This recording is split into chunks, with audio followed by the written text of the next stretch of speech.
দরকার। আপনি দেখে আসছেন ঘর পাহারা দিতে রাখছি, আপনি যেহেতু বলছেন দান করার জন্য, কি দান করুন?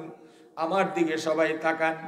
ওই পানির ঢোলের মধ্যে হাত ঢুকাইয়া এক গোট পানি উঠাইয়া বলতে আছে, আল্লাহ।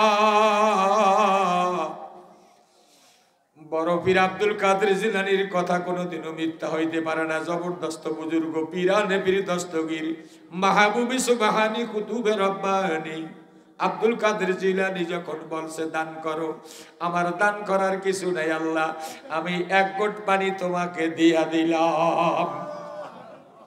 এই কথা বলার পরে পানিটা উপর দিকে যখন ছিটা দিছে, ওই গাছের পাতার মধ্যে পানি গিয়া পড়ছে। একটা পাখি বসা ছিল, এই পাখিটা ওই মহিলার ভয়তে কূপে নামতে পারতেছিল না, পানির পিপাসায় অপেক্ষা করতেছিল। পাতার মধ্যে শোষণ দিয়া যখন পানি পান করে উড়াল দিয়া চলে গেছে, উনি ওনার বাড়ি চলে গেছে। বড় পীর আব্দুল কাদের জিলানী রহমাতুল্লাহ আলাইহি দিন গেছে, রাত্রে স্বপ্নে দেখতে আছে যে এই কবরে আযাব হইতে ছিল, এই কবরখানা জান্নাতের বাগিচা হইয়া গেছে। উনি স্বপ্নের মধ্যে জিজ্ঞাসা করে, ওগো বুড়া, তোমার কোন আমলে তোমাকে মাফ করে দিল?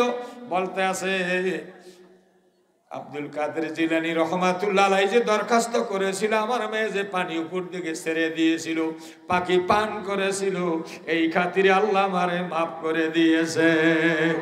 আমি আপনাকে জিজ্ঞাসা করি, এই মাদ্রাসায় যারা অতীতে ধান দিয়া, চাউল দিয়া, টাকা দিয়া, পয়সা দিয়া, যে যা পারছেন দিয়া সাহায্য করেছেন, আপনাদের দান কি বিফলে গেছে না ফল হইতে আছে? বলেন, কার কার বিশ্বাস? হাত দেখান। নারায়ে তাকবীর। দোস্ত, খালি হাত দেখাইছেন, খালি হাত কানা নিয়ে কবরে যাওয়া যাবে না। কবর বড় ডরের স্থান, বড় ভয়ের জায়গা।